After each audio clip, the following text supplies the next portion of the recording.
2026 онд Москва хотын Тушинскийн дүүргийн шүүхийн байранд залуухан ирээдүйтэй тамирчин болох Даниэл Сикачийг гавлан харгалзагчдын хамт авчирсан байдаг. Хамгийн амжигтай нь гэвэл түүний үйлцэн хэрэгт тэр өөрөө буруутайч үүнийг утсаар ярьсан лувирчдын нөлөөнд орж хийсэн гэж тайлбарласан явдал. Даниэл шүүх хурал эхлэхээс өмнө ямар нэг зүйл хэлэх үү? Танд тайлбарлах зүйл байна уу? Утсаар ярьсан лувирч танд юу гэж хэлсэн бэ гэсэн асуултанд түүний хариулт маш энгийн байсан юм. Би тэр хаяг руу Севиг нь онгойлгохоор очсон. Дараа нь байрны эзнийг алах хэрэгтэй гэж надад заасан гэж юу ч нуухгүй байгаа юм шиг хариулдаг. Яг юу хийснэ? Ямар алхам бүрийг дагсан хамгийн сүүлчийн заврыг хүртэл нэг нэгэнгүй ярьсан юм лээ. Харин хамгийн сонинч гэмээр юм уу дургу хөргмээрч гэмээр зүйл нь түүний царайнаас өөрөө хийсэн зүйлийнхээ хэр хэмжээг бүрэн ойлгосон шинж бараг харагдахгүй байсан. Түүнийг Даниэл Сикач гэдэг тэр дөнгөж 20 настай. Тэр бол мэрэгжлийн хөлбөмбөгчин, спортын гэр бүлд өссөн, Оросын алдарт Локомотив Академийн бэлтгэгч байсан залуу. Түүнийг ирээдүйдээ тоглогч болно гэж олон хүн хардаг байж. Гэтэл 2026 оны 3 дугаар сард яг энэ залуу Москвагийн Строгинск дүүрэгт байрлах нэгэн орон сууцанд ороод байрны эзэн эмэгтэй амийг хөнөөсөн хэрэгт холбогдчихсон. Харин өөрийнхөө тайлбараар бол бүх зүйл өөр байсан гин. Тэр утсаар залгасан лувирчдын урхинд орсон. Тэд өөрсдийгөө хууль хүчний байгууллагын ажилтан гэж итгүүлээд ямар нэгэн тусгай ажиллагаанд туслаж байна гэж ойлгуулчихж. Тэгээд тэр зүгээр л хэлсэн бүхнийг нь хийсэн, эцэст нь хүний амьд хүрэх хүртлээ. Харин эндээс энэ түүх үнэхээр ойлгоход хэцүү болж эхэлнэ. Утасны цаанаас лувирдаг лувирчдын тухай бид бүгд л сонсож байсан. Хүмүүсийг мөнгөөр нь хуурна, зээл ахуулна, бүр хадгалсан сүүлчийн мөнгийг нь хүртэл салгаж авдаг гэдгийг бид мэднэ. Гэхдээ утасны цаанд байгаа хүний хитгэн үгээр хэн нэгнийг хүний амьд хүрэх хэмжээнд хүртэл удирдах чадна гэдэг бол үнэхээр байж боломгүй юм шиг сонсогдож байгаа. Ялангуяа энэ хэрэгт жирийн нэг хүн биш, дөнгөж 20 настай, спортын гэр бүлд өссөн, эргэн тойрныхондоо тайван, гэмгүү залуу гэж танигдсан хүн холбогдсон нь бүрж ойлгомжгүй. Энэ хэргийг гүнзгийрүүлэн харах тусам улам олон хачирхалтай зүйл гарч ирдэг. Даниэл өөрийгөө нууц ажиллагаанд оролцож байна гэдэгтээ бүрэн итгэжсэн. Тэр ажиллагаанд лом хүнд багаж хэрэгсэлтэй очсон юм байна. Бас хамгийн сонирхолтой нь хэрэг болохоос 3-7 хоногийн өмнө ээж нь түүнд шуудхан л "Хүү минь, эн чин лувирчд байна штэ" гэж анхааруулж байж. Гэхдээ тэр "Би бүхнийг ойлгож байгаа" гэж хэлээд эцэст нь тэр байранд очичихсон. Түүний толгойд яг юу болж байсан бол, ямар бодол түүнийг ийм аимшигтай алхам хийхэд хүргэсэн бол? Энэ асуултын хариулт одоо хүртэл тодорхойгүй хэвээр байгаа. Тиймээс бид энэ хэргийг эхнээс нь алхамаар хамтдаа задлан харна. Учир нь Москва хотод болсон энэ аллага гадна талдаа харагдаж байгаа өнгөцгөн хэсгэнч байж магадгүй. Цаана нь юу байж болохыг хамтдаа сонсоод өөрсдийн таамгийг дэвшүүлье. Энэ хэргийг сонсохоос өмнө дээдлийн мүд суугаа дагаагүй байгаа бол дагаад суугаа дэмжээрэй.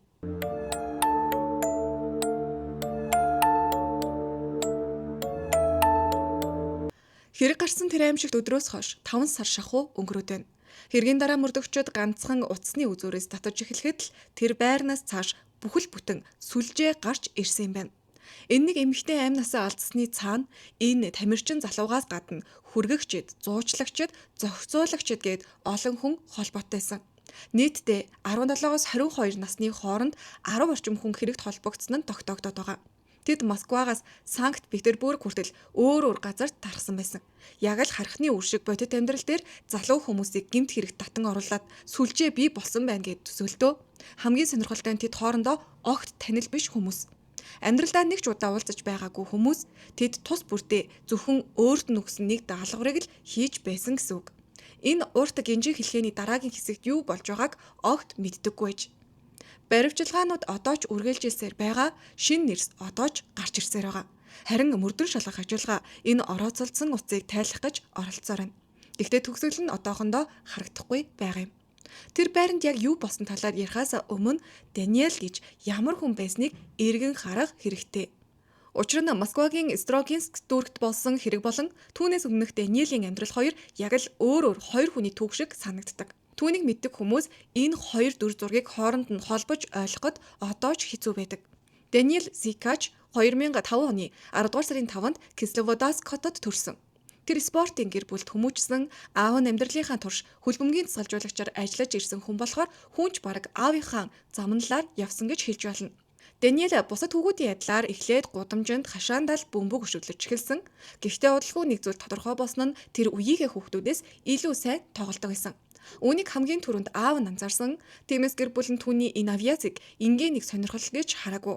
Маш нухацтай хандаад мэрэгжлийн тамирчин болох юм байна гэж харсан. Бүр нэг үе аав ээж нь хүүгийнхээ ирээдүйн төлөө Кисловодскоос Ростов руу нүүсэн юм байна. Учир нь тэнд Даниэлд хөл бөмбөг тоглох илүү их боломж байсан. Хүүгийнхээ ийм их авьяасыг харсан аав ээж нь бараг бүх амьдралаа л түүний хөл бөмбөгийн замналын ирээдүйн төлөө хөл бөмбөгтэй амьдралаа холбож амьдарч ирж. Удалгүй энэ хөдөлмөрөнч үр дүнгээ өгсөн. Авьяаслаг жаахан хүүг мэрэгжлийн хүмүүс анзаарч эхэлсэн. 2017 онд дөнгөж 11 настай Даниэлийг Москва руу явж нийслэлийн хамгийн нэр хүндтэй хөл бөмбөгийн сургуулиудын нэг болох Локомотивын Академид ээлжүүлсэн. Ингээд 11 настай Даниэл гэрээсээ хол амьдрах болж. Бусад хүүхдүүд аав ээжтэйгээ хамт амьдраад хүүхэд насаа өнгөрөөж байсан тэр үед түүний хувьд бие даасан амьдрал нь аль хэдийнэ эхэлсэн юм. Гэр бүл нь шууд Москва руу хамт нүүж ирэхэд амьдралын боломжинч болоогүй байх. Ээж нь дараа нь хүүгээ Москва руу буцааж явуулах бүртээ ямар хэцүү байдаг байснаа дурсдаг. Хоёулаа л нулимсаа арай гэж барьдаг байж. Гэрээсээ хол амьдарч байсан Даниэл гэр бүлээ нэг ч өдөр мартаагүй. Тэдэнтэй байнга чатлан ярилцсан. Ажил амьдрал нь ямар байгаа, аав ээж дүүгийнх нь байдал ямар байгааг өөргөж асуудаг байж. Ааврыгаа тоглолтын өмнө хүртэл залгаад ааваа би одоо бэлэн байна. Өнөөдөр талбай дээр бүгдийг үзүүлээд өгнө гэж хэлдэг байсан гэдэг. Харин тоглолтынхаа дараа дахиад залгаад ядарч туйлдсан ч гэсэн тоглолт хэрхэн болсон юу мэдэрснээ аавтайгаа хуваалцдаг байсан. Даниэл Локомотивын Академид хэдэн жил хичээсэн тэр хугацаа талаар өнгөрөөгүй. Өсвөрийн тамирчин байхдаа л улсын аваргын мөнгөн медалийг хүртэж чадсан. Нутаг дэвсгэрээрээ дэлхийд хамгийн томд тооцогдох хүн амаараач 140 гаруй сая хүн амтай улс. Тэгээд хөл бөмбөгч чадварлаг баг тоглогчдоор алдартай гэдгийг манай сонсогчид мэддэг байх. Өсвөрийн улсын аваргад л гэхэд Москвагийн Локомотив Москва, Зенит Санкт-Петербург, ЦСКА Москва, Спартак Москва зэрэг том клубүүдийн академи багууд оролцдог. Өчнөө сая хүүхдүүдээс шалгарсан хүүхдүүд өрсөлдөөд мөнгөн медаль хүртсэн гэдэг бол бидний төсөөлснөөс ч өндөр амжилтаа гэсэн үг. Тэр амжилт гэр бүлийнхнийх нь хувьд бидний хийсэн бүхэн талаар болоогүй байна гэдгийг баталсан зүйл болсон гэдэг. Төрсөн хотоос нүүх, хүүгээсээ олон жил хол байх, түүний төлөө бүх амьдралаа зохицуулах энэ бүхний үр дүн нь гарч эхэлсэн. Тэр үед Даниэлийн өмнө ирээдүйг гэрэлтэй харагдаж байсан ч спорт гэдэг тийм хэлбэр зүйл биш. Тэр хэд хэдэн клубээр дамжсны эцэст 2025 оны ихээр Екатеринбург хотын Урал клубын 2 дугаар багт очсон юм байна. Харин тэндээсээ бүх зүйл өөрчлөгдөж эхэлсэн гэдэг. Өндөр нуруутай хамгаалагчийг үндсэн бүрэлдэхүүн тоглож тэр тогтмол талбайд гардаг болсон гин. Удалгүй хүмүүс ч түүний талаар ярьж эхэлж ирээдүйдээ тоглогч удахгүй үндсэн багт дэвшиж магадгүй гэж хэлэлцгээсэн. Даниэлийн гэр бүлийн хувьд шашин шүтлэгтэй ёс суртахууныг чухал жалдаг айлж. Даниэл хэсэг хугацаанд сүмийн дэргэдэх сургуульд хүртэл сурч байсан гэдэг. Магадгүй энэ нь түүний зан чанарыг их тодорхойлдог байсан байх.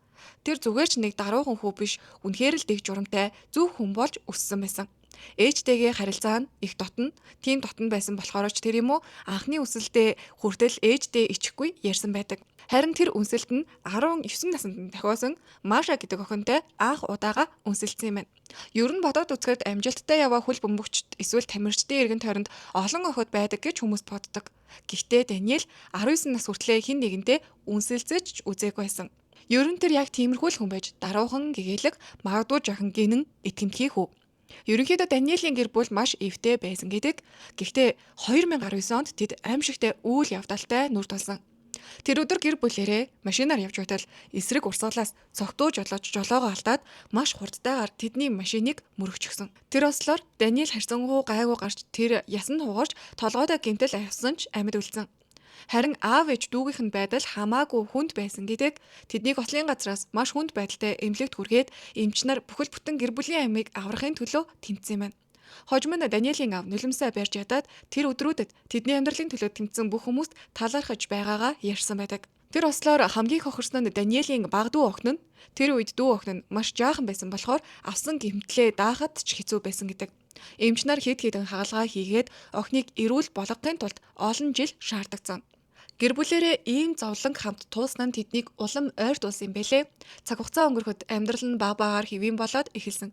Охин нь ч итэгрээд хамгийн хэцүү үе ард нь хоцорсон юм шиг л санагдчихсэн. Гэхдээ тэр үед хинч хувь тавилан тэдэнд үүнээс ч хүнд сорилт бэлдэж байгааг мэдээгүй. Тэр бүх зүйл 2026 оны 2 дугаар сард хийсэн ганцхан утасны дуудлагаас эхэлсэн. Бүх зүйл эхэндээ маш энгийн зүйл шиг эхэлсэн юм байна. 2 дугаар сарын дундуур нэг өдөр Даниэл руу хүргэлтийн албанаас залгаж байгаа мэт хүн холбогдсон. Түүний нэрээр илгээмж ирсэн байна. Авахын тулд SMS мессежээр ирсэн кодыг хэлэх хэрэгтэй гэж хэлсэн. Энд нэг их сэжигтэй зүйл байгаагүй. Учир нь ээж нь хаяа түүнд ямар нэгэн зүйл явуулдаг байсан. Тэгээд Даниэл бодлогүйгээр л кодыг хэлчихсэн. Гэтэл хэдхэн минутын дараа түүн рүү дахин холбогдоод энэ удаад ярианы өнгө нь огт өөр болчихсон. Нөгөө талд байсан хүн өөрийгөө төрийн байгууллагын ажилтан гэж танилцуулаад таны данснаас сэжигтэй мөнгө шилжүүлэг хийгдсэн байна. Тэр мөнгө хууль бус үйл ажиллагаатай холбоотой данс руу орсон байж болзоо шүү гэж хэлсэн. Өөрөөр хэлбэл тэд Даниэлийг маш ноцтой хэрэгт холбогдуулж байгаа юм шиг ойлгуулчихсан. Хамгийн түрүүнд Даниэл ээж рүүгээ залгаад "Ээж, та надад үнэхээр ямар нэгэн илгээмж явуулсан юм уу?" гэж асуухад нээж нь "Үгүй штэ, би юу ч явуулаагүй. Хүмүүс юу босон юм? Лөөвчт юм болов? Хинтээ холбогдсон юм? Битгий уцаар яриараа, уцаа шууд тасал" гэж анхааруулсан. Харин Даниэл ойлголоо гэж хэлсэн ч хамгийн ойлгомжгүй зүйл нь яг одоо болсон. Учир нь түүнд үннийг шууд хэлсэн хүн нь хамгийн ойрын хүн нь байсан. Төрсөн ээж нь өөрөө түнд "Энэ бол Левра" гэж анхнаас нь анхааруулсан. Тэр үүнийг сонссон, зөвшөөрсөн юм шиг хариулсан.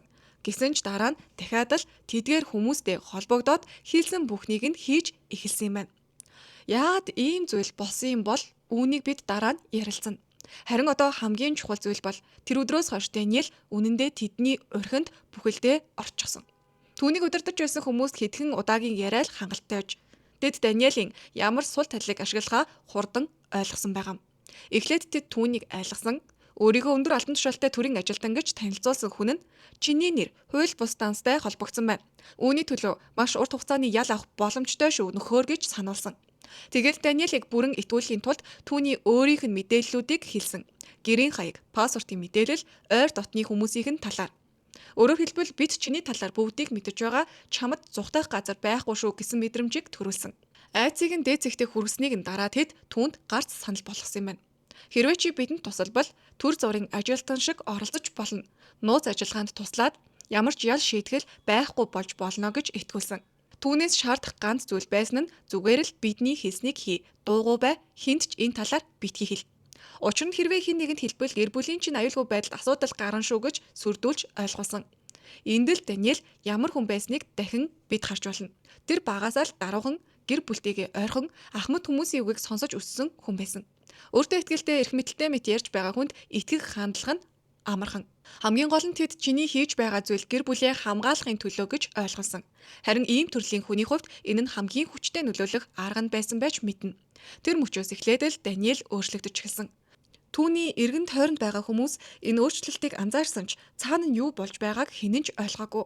Хамгийн түрүүнд ээжийнхэн санаа зовнож эхэлсэн юм байна. Тэр хэдхэн 7 хоногийн дотор хүүн 2 удаа залгаад хоёуланд нь ижил зүйл асуусан гэдэг. "Ээжээ, та надад илгээмж явуулсан уу?" гэсэн асуулт. Түүний хоолой төвшөртэй өөрөө ч нэг тийм тайван биш байгаа юм шиг сонсогдсон. Ээж нь харин "Би юу ч явуулаагүй. Энэ бол лөөвөрчд байх шүү" гэдгийг дахиад сануулсан. Энэ удаа хүүгээ ойлгуулах бараг боломжгүй болсон байсан. Тэр ээжийнхээ үгийг сонсож байгаа мэт байсан мөртлөө яг үнэндээ аль хэдийн өөр ертөнцид орчихсон байсан юм шиг байсан. Цаашдаач бүх зүйл нь бүрч дордчихсон. Өмнө нь гэр бүлийнхэнтэйгээ байн холбоотой байдаг байсан тэр хүү аажмаар алга болж эхэлсэн. Дуудлага, мессежинд хариу өгөх нь цөөрөөд өмнө нь ярьдаг байсан зүйлсээ ч яриха болж. Тэр нөгөө уулздаг байсан охин болох Машагаас хүртэл холдож эхэлсэн гэдэг. Өмнө нь өөрт тохиолдсон бүх зүйлийг хуваалцдаг байсан тэр охиноос хүртэл зайгаа барьчихсан. Амьдралынхаа төвд гэр бүлээ тавьдаг байсан хүн яг л тэдний өмнө өөрийгөө хааж дотогшоогоо орж байгаа юм шиг болсон. Бүр нэг удаа ээж нь эмнэлэг твтэрч байсан дүүгийнхэн зургийг Даниэлд явуулсан юм байна. Дүүн дахин нэг удаа хаалгаанд орсон. Өмнө нь ийм зүйл болвол Даниэл хамгийн түрүүнд санаа зовоод шууд хариу бичдэг байж. Тэр дүүгээ бусдаас үнэхээр илүүгээр хайрладаг байсан. Харин сүүлд ямар ч хариу ирээгүй. Зүгээр л үл тоосон юм шиг хараад өнгөрчихсөн. Тэр үед л гэр бүлийнхэн нь үнэхээр юу болоод байгааг ойлгож чадахгүй болсон гэдэг. Хүүтэй нь ямар нэг зүйл болоод байгаа юм шиг. Яг юу болж байгааг тэд хожмол мэдсэн. Харин тэр үед Даниэл ойр дотныхондоо юу ч хэлэлгүй Москва явахаар бэлдэж эхэлсэн байдаг. Дасгал жуулагчдаа тэр энгийн тайлбарыг өгсөн. Хичээлтэй холбоотой яаралтай шийдэх асуудал гарлаа гэж. Тухайн үед клуб нь түүнийг тоглолтод хүлээж байсан ч Даниэл мэдээж очоогүй. Харин нийслэл Москва руу тасалбар аваад тэнд очиход түүнийг дараагийн зааврууд аль хэдийн хүлээж иж. Одоо бид Даниэлийн түүхийг түр орхиод Москва руу шилжих хэрэгтэй. Учир нь Екатеринбург түүнийг яг ийм аргаар удирдах байх тэр үед Москва хотод өөр нэг хүнийг яг ижил схемээр яг ижил арга барилаар боловсруулж байсан. Тэр хүн нь 16 настай Оля гэдэг охин. Оля Москвагийн яг тэр Строгинскийн дүүрэгт ээж Екатерина болон эгчийнхээ хамт амьдардаг байсан юм байна. Ээж нь үл хөдлөх хөрөнгийн бизнес эрхэлдэг, боломжийн амьдралтай эмэгтэй. Харин аав нь геодезист мэрэгжилтэй бөгөөд ажлын шуумаар гадаад руу байнга явдаг байж 2026 оны 3 дугаар сарын тэр өдрүүдэд ч аав нь гадаадд байсан.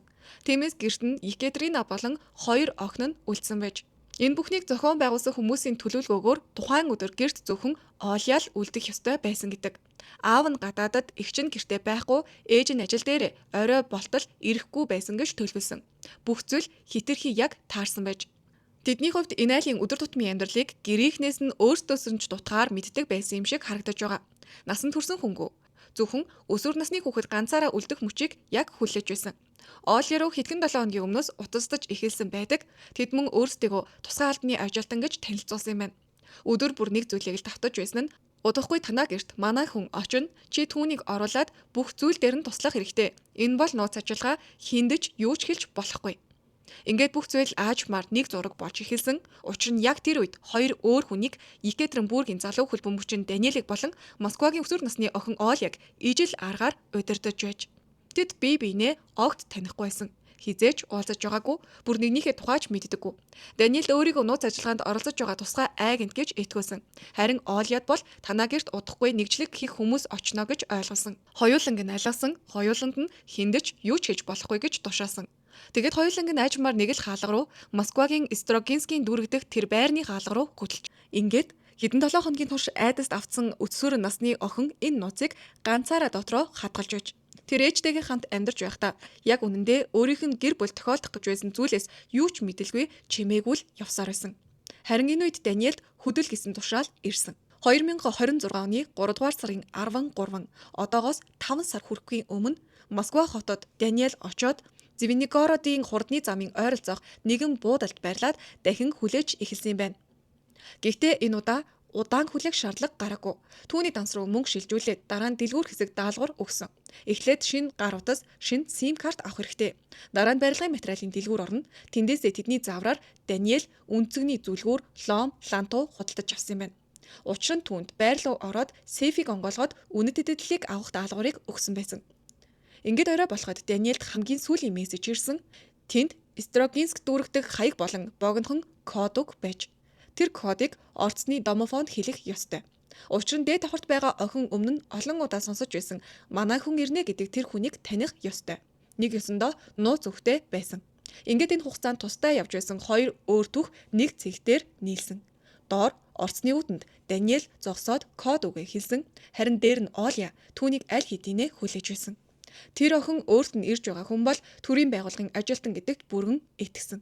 Даниэл дэшээ гараад байрны хаалгыг тогтсон. Оля юу ч сэжиглэлгүй танихгүй хүнийг гэртээ оруулсан. Учир нь болж байгаа бүх зүйл өмнө нь түүнд хэлж байсан зүйлтэй яв цав таарч байсан. Тэр Даниэлийг сейф байсан өрөө рүү дагуулж оруулаад дараагийн үйл явдлыг хүлээж эхэлсэн. Тэдний зохиосон нууц ажиллагааны дагуу одоо нэгжлэг эхлэх ёстой байлаа. Даниэл эхлээд өрөөг ажигласан. Үнэхээр ч л тэнд нь түүний ирсэн гол шалтгаан болсон сейф нь байж исэн. Гэхдээ ажилдаа орохоос өмнө тэр эхлээд бэлтгэлээ дуусгах хэрэгтэй байсан юм. Тэгээд юу хийсэн бэ гэхээр Даниэл өөрөө дараа нь ярихдаа мэхлэгчид надтай холбоотой байсан. Би сейфийг хөрөөдөж байхдаа хоёр хайрцгийн завсар утсаа байрлуулсан. Камерыг нь доошо харуулсан. Тэд намайг сейф онгойлгож байгааг шууд харж байсан юм а гэж хэлсэн. Дараа нь тэр үнцэг зүлгүүрээ гаргаад залгуурт холбоод сейфийг зүсэж эхэлсэн юм байна. Тэр агшинд байр бүхэлдээ аимшигтай дуу чимээнд авцсан. Төхөөрөмжийн төмөр тасдах дуу, металл үргдэг чимээ бүх өрөөг дүүргэж цангинуулсан. Хуршууд нь энэ бүхнийг сонсон. Гэхдээ нэг их анхаараагүй. Тэд зүгээр л хэн нэгэн засвар хийж байна гэж бодсон байх. Гэтэл хэсэг хугацааны дараа үнцөг зүлгүүрийн ир ачааллыг даалгүй хугарчихсан юм байна. Тэгээд энэ мөчөд бол бүх зүйл дууссан юм шиг болсон. Ажил нь бүтлгүйцсэн. Багаж эвдэрсэн. Одоо зүгээр л бүхнийг орхиод зуухтах хэрэгтэй байсан байх. Гэхдээ тэгээгүй Даниэл багаж эвдэрсэн талаар удирдах байсан хүмүүстэй мэдгдсэн. Удалгүй байшингийн гадаа танихгүй нэгэн хүргэлтийн хүн ирээд түүнд шинэ багаж авчирч эдгээр хүмүүс бүх зүйлийг урьдчилан тооцоолсон байсан. Ямар нэг зүйл төлөвлөсний дагуу явахгүй болоход хүртэл хэрэгтэй зүйл нь аль хэдийнэ хэдхэн минутын дотор бэлэн болж байлаа. Тэр хүртэл бүх зүйл тэдний бодсноор л өрнөж байсан. Даниэл Сефиг үргэлжлүүлэн зүссэн. Оолиач үүнд юу ч оролцоогүй. Одоо хийх зүйл ердөөл үлдсэн нь Сефиг онгойлгоод доторх зүйлийг нь аваад гарах. Анхны төлөвлөгөөр бол энэ байранд хинч гэмтэх ёсгүй байсан юм байна. Гэхдээ яг энд хоёр дахь том эргэлт гарсан. Оолиагийн ээж Екатерина охин руугаа залгасан. Тэр аль хэдийн гэрийнхээ ойролцоо ирчихсэн байсан. Удахгүй ажлаасаа буцаад орох гэж байна гэдгээ утсаар хэлсэн. Тэр дуудлагын дараа бүх зүйл бүр мөсөн нууж эхэлсэн юм шиг болсон. Учир нь Екатерина тэдний тооцоонд огт байгаагүй хүн шүү дээ. Төлөвлөгөөгөр бол тэр оройтож ирэх ёстой. Бүх зүйл дуусны дараа л гэртээ орох байсан. Гэтэл одоо хэдхэн минутын дараа гэртээ орж ирнэ. Даниэлийн утсаар бүхнийг ажиглаж байсан хүмүүс нөхцөл байдлыг тэр доор нь өөрчлөх хэрэгтэй болсон. Тэр ирж байна. Түүнийг зогсоох хэрэгтэй гэж Оолиад тушаасан. Доош бууж очоод ямар нэг шалтак хэлээд ээжигээ орцны гадаад саатуулж вэ гэсэн тушаал. Ингээд Оолиад шууд тушаалыг нь дагсан юм байна. Тэр үнэхээр л ээжтэйгээ гадаавалцсан. Гэхдээ энэ удаа тэр дүрээ цааш үргэлжлүүлж чадаагүй. Хэдэн 7 хоногийн турш дотроо хадгалж явсан бүх айдас бүх нууц нь нэг мөчөд задарчихсан. Тэр ээжтэй бүх үннээ ярьчихсан. Тэр утассан хүмүүсийн тухай, нууц ажиллагааны тухай, мөн яг одоо тэдний гэрт Сеф онгойлгож байгаа танихгүй хүн байгаа гэдэг тухайч хэлсэн. Огтноо сонссон Екатерина бүхнийг шууд ойлгосон. Энэ бол Ловерчдийн зохион байгуулсан зүйл гэдгийг мэдээж насанд хүрсэн эмэгтэй бол ойлгочихно. Хамгийн зөв шийдвэр бол цагдаа дуудаж өөрийгөө болон охиноо аюулгүй байлгах байсан. Гэхдээ тэр мөчөд хүн болгон тайван зүв бодож чадахгүй байх. Екатерина эсэргээрээ шууд дээшээгээ очоод өөрийнхөө байрлуу гүгээд орчихсон. Охин нь ч араас нь дагаад орсон. Цааш болсон үйл явдлыг хэргийн материал болон мэдүүлгүүдээс мэдэж болно. Екатерина охинтойгоо хамт байрлуугаа орж ирэхэд Сефний дэргэд гартаа үнцэг зүлгүүр барьсан танихгүй эрэгтэй зогсож байсан. Тэр шууд түүн рүү хандаад "Хөөш, яваарай, манай гэрээс гар" гэж шаардсан. Гэхдээ Даниэл явах бодолгүй байсан гэдэг. Тэр эмэгтэйгээс Сефний кодыг шаардсан. Гэхдээ мэдээж Екатерина татгалзсан. Тэгтэн Даниэл түүнийг нүүрлэн зохиод газар дунгаагаад зодож эхэлсэн юм байна. Тэр эмэгтэй эцэст нь кодоо хэлнэ гэж найдаж байсан байх. Харин энэ бүхнийг нөгөө талд байсан хүмүүс утсаар дамжуулан шууд харж байсан. Тэд болж байгаа бүхнийг секунд бүрээр нь ажиглаж байсан. Байрны эзэн гинэд орж ирсэн, чимээ шуугаан эхэлсэн. Тэдний төгс мэд санагдсан төлөвлөгөө нурж эхэлсэн тэр мөчүүдийг бүгдийг нь харсан. Тэгээд яг тэр мөчөд тэд Даниэлд шинэ тушаал өгчихсөн. Хамгийн аимшигтай тушаал. Түүнийг ал. Даниэл урьдчилж авч ирсэн хутгаа гаргаад тэгээд Екатерина руу хид хідэн удаа дүрчихсэн. Эмэгтэйч өөрийнхөө охины нүдэн дээр газар дээрээ нас барсан. Хэрэгүүлснийхээ дараа Даниэл камер руу гараад тэр дараагийн зааврыг хүлээсэн. Учир нь нөгөө талд байгаа хүмүүсийн хувьд юу ч дуусаагүй байсан. Сеф хараахан онгоогүй, ажил нь дуусаагүй хэвээрээ. Екатеринатай аимшигт зүйл хийсний дараа Даниэл юу ч болоогүй юм шиг Сеф рүүгээ буцаж очсон гэдэг. Өрөөнд эмэгтэй хүний цогцос хөвтөж байхад тэр хэмнэг Сеф рүү очсон. Хэдхэн алхмын цаана түүний охин айдас давтан зогсож байсан. Харин тэр дахиад л үнцэгний зүлгүүрээ бариад ажлаа үргэлжлүүлсэн юм байна. Зогсох тушаал ирээгүй болохоор тэр даалгавраа дуусгах ёстой гэж бодсон. Шүн дөхөх үед Сеф эцэст нь онгоож. Дотор нь хэд хэдэн бодол, доллар, үнэт эдлэл, цуглуулгын зоосууд байсан. Нийт үнэн ойролцоогоор хэдэн сая рубль гэж үнэлэгдсэн. Даниэл бүх зүйлийг цуглуулад дахин удирдах байсан хүмүүстэйгээ холбоо барьсан. Тэд түүнд цонхон дээр очоод гудамж руу гарч идэнгээр дохио охийг тушаасан. Энэ нь тэдний хоорондын таних тэмдэг болж. Учир нь байрны дор аль хэдийн нэг хүн хүлээж байсан гэдэг. Энэ хүн бол тэр сүлжээний дараагийн холбоос нь. Даниэл цонхоо онгойлгоод ингээд амиа алдсан эмэгтэйн мөнгө, үнэт эдлэл байрнаас гарч цааш өөр хүмүүсийн гараар дамжиж эхэлсэн байгаа. Гэхдээ одоо бол бүх зүйл дууссан юм шиг харагдаж байгаа. Сеф хоосорсон, олзоо авсан. Одоо зүгээр л яваад өгөх ёстой юм шиг. Гэхдээ Даниэлд дахиад нэг тушаал ирсэн. Өмнөхөөс нь жилийн утгагүй аимшигтай тушаал, түүнд байрыг орхиж болохгүй гэсэн тушаал ирсэн. Мөн Оолиаг өглөө болтол байрнаас гарахгүй байхыг тушаасан. Өөрөөр хэлбэл 16 настай охиныг ээжийг нь хөнөөсөн хүнтэй бүтэн шөнө хамт төгжсөн гэсэн үг. Энд ямар ч логик үлдээгүй. Сеф онгойсон мөнгө үнэт зүйлсийг авчихсан штэ. Даалгавар дуусчихсан. Гэхдээ дэлгэцний цаан сууж байсан хүмүүс нөгөө хоёр хүнийг эцсээ хүртэл зовоохыг хүссэн. Тэр шөнө хэрэг явдал үүгээр дуусаагүй. Тэр хугацаанд яг юу болсон талаар дийлэрэнгүй ярихад ч хэцүү. Зарим мэдээлэлээр бол тэр шөнө удирдагчид Даниэлд охиныг доромжлох, мөн бүхнийг бичлэг болгон авахыг тушаасан гэж үздэг. Хожим нь энэ үйл явдлын дараа Даниэлд хэрэг дээрх хамгийн хүнд зүйл ангуудын нэгээр дахин ялт тулгасан юм байна. 3 дугаар сарын 14-ний өглөө түүнд хамгийн сүүлчийн тушаал ирсэн. Оолиаг явуулж болно, өөрөө ч бас гарч болно гэсэн юм байна. Гэхдээ энд нэг зүйлийг ойлгох хэрэгтэй. Даниэл цухтах гэж оролдоогүй, мөрөө баллах гэж оролдоогүй. Учир нь энэ бүх хугацаанд түүнийг удирдах байсан хүмүүс түүнд нэг зүйлийг байнга ойлгуулж байсан. Чи хамгаалалттай, чи зүгээр нэг хэрэг хийж байгаа юм биш, тусгай ажиллагаанд оролцож байна. Юу ч болсон бид чамайг хамгаална, хинч чамд хүрч чадахгүй. Хэрвээ ямар нэг зүйл илэрвэл бид зохицуулна гэж. Ямар кино биш үү, тийм ээ? Тиймээс Даниэл айж сандарсан хүн шиг биш, харин дахиад л шин заавар хүлээж байгаа мэт тайван байрнаас гараад өмнө нь байрлсан нөгөө зочид буудалдаа буцаж очсон байдаг. Энэ удаад утасны цаанд байсан хүмүүс аль хэдийн чимээгүй болчихсон. Тэд таг алга болсон. Харин Строгинскийн дүүрэгдэх тэр байранд Оля ганцаараа үлдсэн.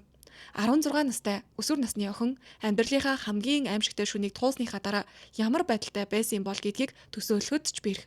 Даниэл явсны дараа л тэр ойр дотны хүмүүстэйгээ холбогдоод болсон бүхнийг ярьсан байна. Энэ мэдээ гэр бүлийнхэнд нь тэр дороо хүрсэн. Гадаад улсад томилолтоор явж байсан аав нь яаралтай буцаж ниссэн бол эгч нь гэрт нь юу болсныг мэдмэгцээ цагдаа дуудсан. Удалгүй хэргийн газар мөрдөгчд болон түргэн тусламжийнхан очсон. Гэвч эмч нар Екатеринагийн амийг аврах боломжгүй болсныг тогтоосон. Харин мөрдөгчд байрны үзэлгийг эхлүүлээд тэр үед тэд энэ хаалганы цаана зүгээр нэг гэмт хэрэгтэн биш бүхэл бүтэн зохион байгуулалттай сүлжээ нуугдаж байсныг хараахан мэдээгүй. Энэ хэргийн хамгийн чухал цорын ганц гэр чинь Оля байсан. Амьдралынхаа хамгийн аимшигтай шүнийг дүнгэж туулсан тэр охин өөртөө хүч гаргаад болсон бүх зүйлийг мөрдөгчдөд нэг нэгэнгүй ярьсан.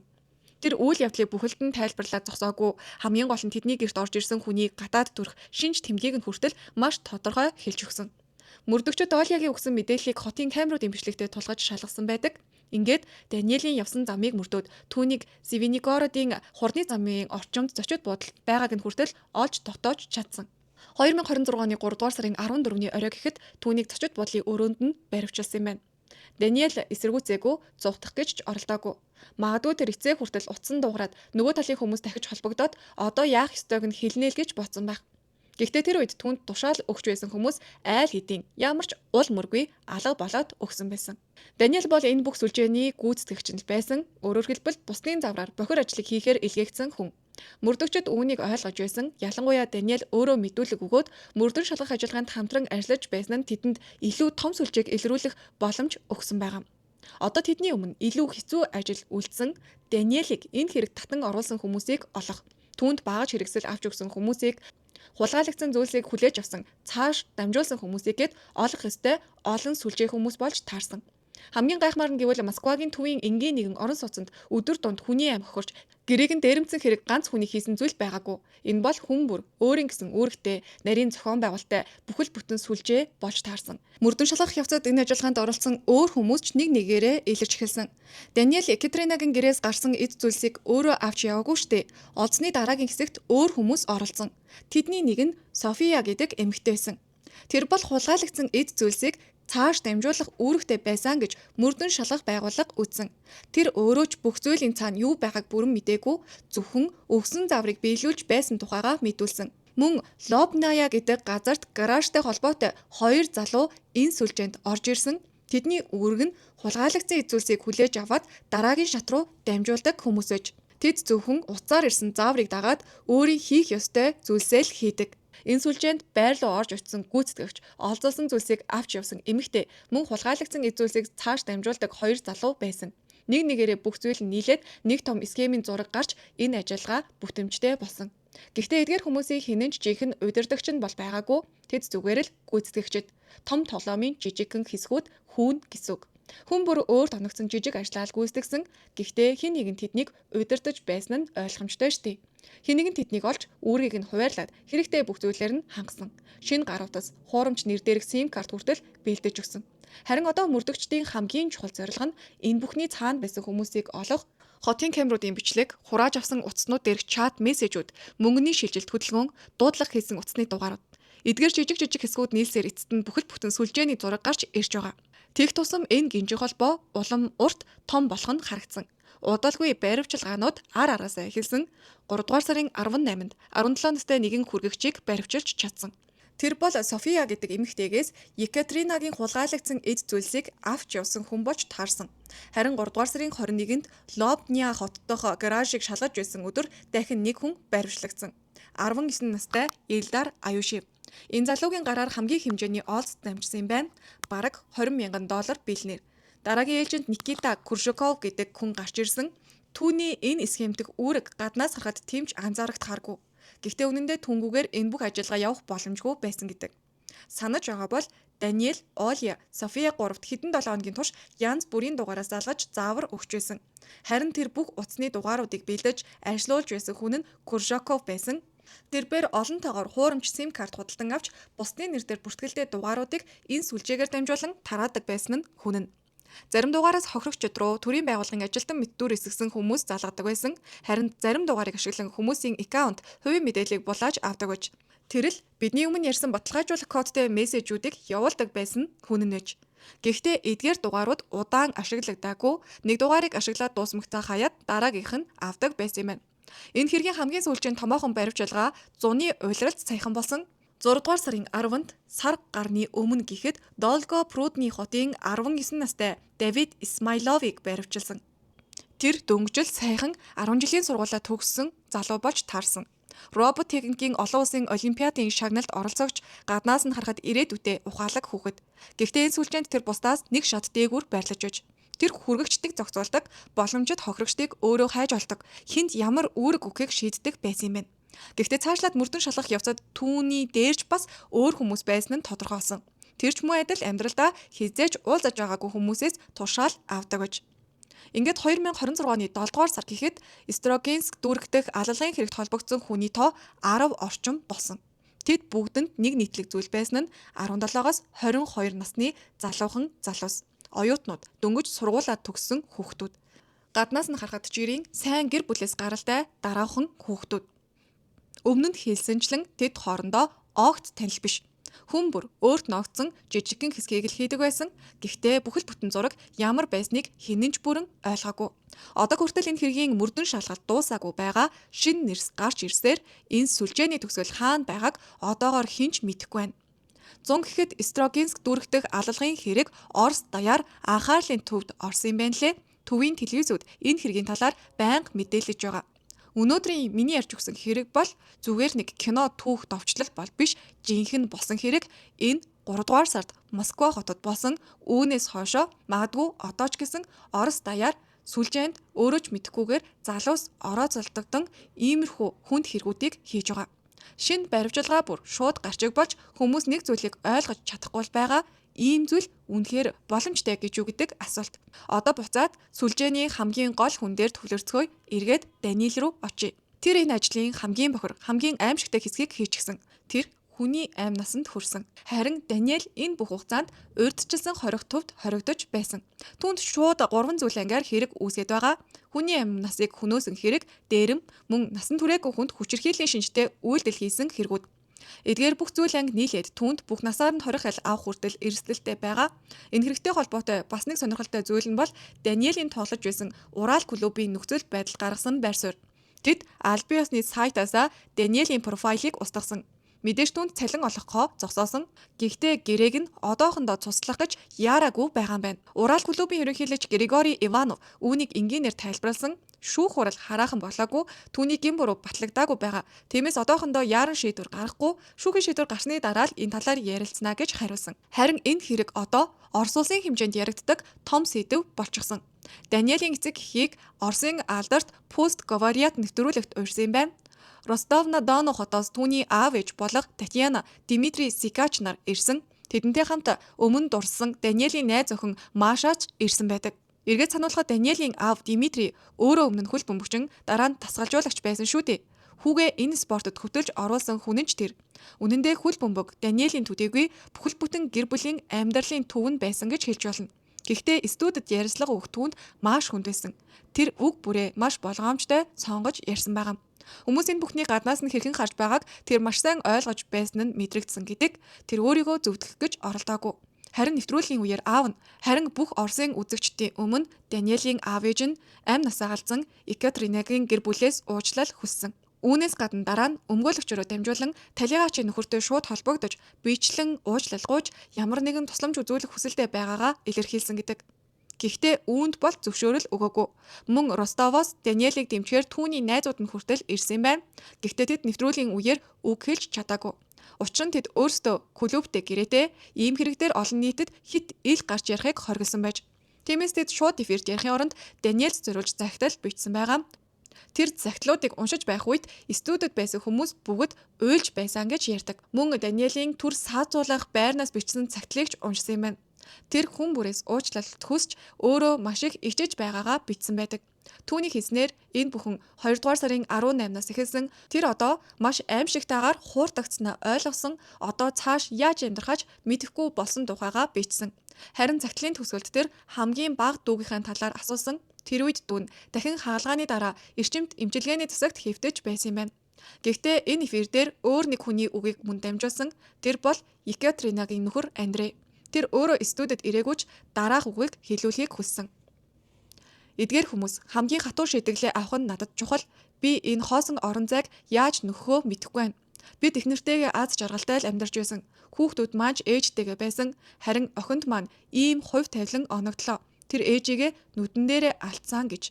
Тэгээд энэ мөчөөс эхлээд энэ хэрэг хоёр өөр өнцгөөс харагдаж эхэлсэн. Даниэлийн өмөөлөгчдийн байр суурь бол түүнийг хүмүүс зориуд айлгаж ойр дотныхноос нь тусгаарлаад өөрийг нь үйлдэлээ бүрэн ойлгохгүй байдалд оруулсан гэсэн тайлбар. Энэ тайлбарт үнний ортой ч хэсэг байгаа. Учир нь бид энэ түүхийн туршид ердөө 3-7 хоногийн дотор гэр бүлтэй хайртай, тайван дүлгүүн залуу хэрхэн өөр хүн болж хувирсныг сонссон. Гэхдээ нөгөө талд мартаж болохгүй ч зүйлс байгаа. Ээж нь туунд шууд хэлсэн, хүмүүн энэ бол лувирчуд шүү гэж сануулсан. Зүгээр нэг таамаглаагүй шууд хэлсэн. Тэгээд ганц удаач биш 2 удаа сануулсан.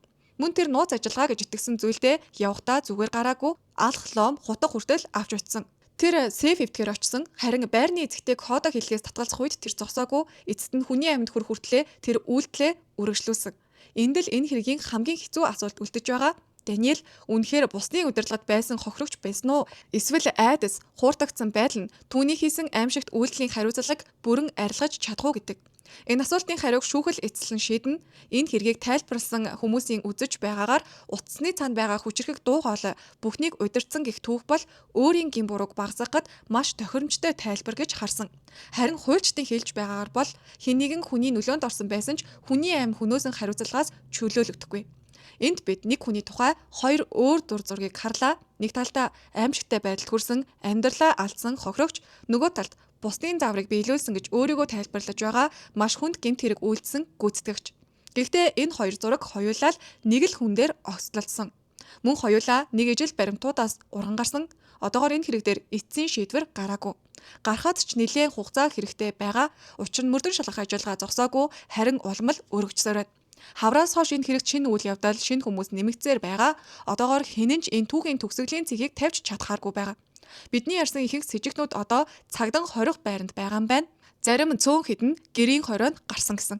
Харин насанд хүрээгүй оролцогчдын талаарх мэдээллийг бүрэн нууцлаад жинхэнэ нэрийг нь өөрчилсөн. 17-оос 22 насны эдгээр залуусын хувьд мөрдөн байцаалт үргэлжилж тэд тусгаарлах байранд өөрсдийн хувь заяаг хүлээж байна. Гаднаас нь харахад баривчлагдсан хүн олон бараг бүгд мэдүүлэг өгч байгаа юм чинь энэ хэргийн гол толгойлогчдод хүрхэн цаг хугацааны л асуудал юм шиг харагдана. Гэхдээ яг энд л энэ хэргийн хамгийн том зангилаа оршиж байгаа. Учир нь бүх зүйл анхнаасаа яг яаж зохион байгуулагдсныг эргээд санацгаая. Хамгийн сонин нь эдгээр залуусын хинэн ч хоорондоо танил биш хүн бүрийг тусад нь олж тусад нь уцаар удирдсан. Тэгээд хүн бүр өөрийнхөө жижигхэн хэсгийг л хийсэн шүү дээ. Даниэл Сефиг онгойлгоно гэж бодсон Оля Сефиг онгойлгуулах үүрэгтэй. София харин өөрийнхөө авч явж байгаа бодол дотор яг юу байгааг мэдээгүй. Харин гараж дээр байсан залуус хэний эзүүлсийг дамжуулж байгаагаа ч ойлгоогүй. Тиймээс байцаалтын үеэр бүгдэнд нь баг ижил зүйл болсон. Тэд суугаад мэдэж байгаа бүхнээ үннээр нь ярьсан. Гэхдээ асуудал нь тэдний мэдэж байсан зүйл үнэндээ бараг юу ч биш. Зөвхөн нэг утасны дугаар. Мөрдөгчд тэр дугаарыг шалгахад бөөнөр нь тараадаг хуурамч дугааруудын л нэг болсон. Хаягууд, аккаунтууд нь аль хэдийнэ цэвэрлэгдсэн, устгагдсан байдалтай. Мөнгө нь криптовалютаар орж ирсэн. Тэгээд мөрдлөг дахиад л мухардалд орчихсон юм байна. Дараагийн хүнийг олохын тулд нэг утасны үзүүрээс татна. Гэтэл тэр үзүүрийн цаана дахиад л өмнөх хүн шигэ юу ч мэддэггүй нэг хүргэлтийн ажилтан гарч ирнэ. Ингээд 4 сарын турш мөрдлөгийн баг энэ сүлжээний доод хэсгийг бараг бүхэлд нь илрүүлсэн. Гэхдээ дээд тал руугаа нэг алхамж ахиж чадаагүй гэсэн үг. Энэ бүхнийг удирдах байсан хүмүүс хизээж ил гарч ирэхгүй ч байж мэднэ. Тэднийг оролцогчдын хинэнч харж байгаагүй. Тэдний хувьд тэр хүмүүс яг л огт байгаагүй юм шиг байгаа. Зөвхөн утасны цаанаас сонсогдох хоолой дэлгэцээр ирэх мессеж л байсан. Тэгээд харахаар Строгинск дүүрэгтэр болсон хэрэг энэ хүмүүсийн хийсэн цорын ганц ажиллагаа биш бололтой. Жишээ нь Лобня дахь гаражийн хэргийг аваад үзвэл хоёр залуугийн гараар янз бүрийн хүмүүсийн хулгайд алдсан эд зүйлс дамжиж байсан. Илгээмжүүд ар араасаа ирж байсан. Даниэлийн хэрэг дээрх олз бол тэр олон ажиллагааны зөвхөн нэг хэсэг нь л гэсэн үг. Энэ л нэг зүйлийг хэлж байгаа. Өөр хаа нэгтээ яг ийм байдлаар хүмүүсийн хаалгыг тогшиж яг ийм аргаар өөр нэг гүйцэтгэгчийг удирдах байсан байх магадлалтай. Одоо ч үргэлжилж байж болно. Зүгээр л тэр бүх түүхүүд хүний амнаас хохиролгүй өнгөрсөн учраас хинч тэдний талаар мдээгүй байх. Тэд яг хідүүлээ юм бэ? Үүнийг өнөөдөр мөрдөн шалгах байгуулагч бүрэн мэдэхгүй байна.